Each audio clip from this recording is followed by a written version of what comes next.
क्या क्या कष्ट दिए। अब आप विचार करो, जहां भगवान अवतार ले रहे हैं वहां ये समस्या है, वो हम अपनी समस्याओं को मिटा देंगे। भगवान अवतार ले रहे हैं, सुबह राज तिलक होने वाला है, 14 वर्ष का वनवास होता है, वियोग में दशरथ जी प्राण त्याग देते हैं, माता वैधव्य को प्राप्त हो जाती, विधवा पूरी अयोध्या उजड़ जाती है। क्या है भगवान 14 वर्ष नंगे पैर वनवास, क्या है ये दिखाया कि संघर्ष में जीवन तुम्हें जीना ही पड़ेगा। रे नाम जप करो भगवत प्राप्ति के लिए, दुख सुख को सह जाओ, छाती मजबूत रखो, रौंद के फेंक दो, आगे निकलो दुखों से। ये घबरा के कि मैं क्या अनुष्ठान करूं दुख दूर हो जाए, ये आओ दुख, मैं अनुष्ठान करूंगा भगवान प्राप्त हो जाए, तुझे मैं भोगूंगा, तुझे मैं भोगूंगा, पर मैं इस जन्म में भगवान को प्राप्त करूंगा, दूसरा सौदा नहीं करूंगा, तब तो बढ़िया बात बन जाए। ये सब नाटकबाजी में कुछ नहीं रखा भैया। अगर कोई कष्ट मिटा पाता, विचार करना, तो इन महापुरुषों से बढ़ के कोई भजनानंदी क्या जो भगवान के अम्मा बप्पा बने।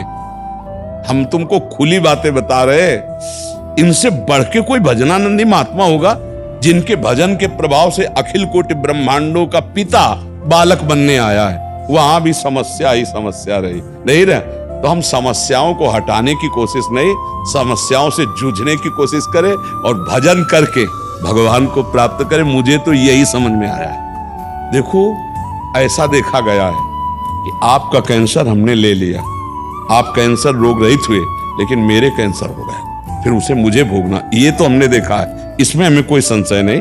बड़े महापुरुषों ने ऐसा किया, दूसरे का रोग ले लिया, उसको स्वस्थ कर।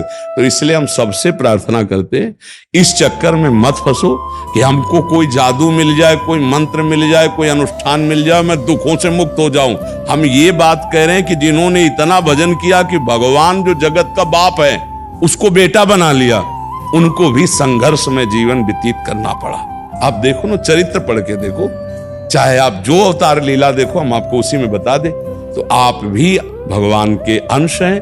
आप आए हो इस जगत में, तो दोनों पार्ट आपको भोगने पड़ेंगे, दुख के भी सुख के भी। सुख में फूलो नहीं और दुख में बोलो नहीं, तो निकल जाओगे और भगवान को प्राप्त कर लो। ये सही मार्ग हम आपको बता रहे हैं। और आपको फुसलाना हो तो आपको बताएं, ये करो, ये करो, वो करो, कुछ नहीं होने वाला, कुछ नहीं होने वाला।